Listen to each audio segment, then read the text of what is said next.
আত্মহত্যা করেছেন অভিনেতা জাহির আলভির স্ত্রী ইকরা। শনিবার দুপুরে মিরপুর ডিওএইচএস এলাকার একটি বাসায় এই ঘটনা ঘটে। স্ত্রীর আত্মহত্যার বিষয়টি নিশ্চিত করেছেন অভিনেতা।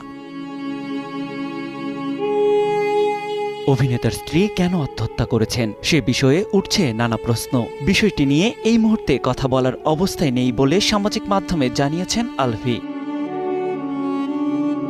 অভিনেতার ভাষ্যমতে, সন্তান ও তার কথা না ভেবে ইকরা কেন এমন সিদ্ধান্ত নিয়েছে তা বুঝতে পারছেন না তিনি। সন্তানের ভবিষ্যতের কথা ভেবে বিভ্রান্তিকর তথ্য না ছড়ানোর আহ্বান জানিয়েছেন আলভি। সদ্যপ্রয়াত স্ত্রীর জন্য দোয়া চেয়েছেন অভিনেতা।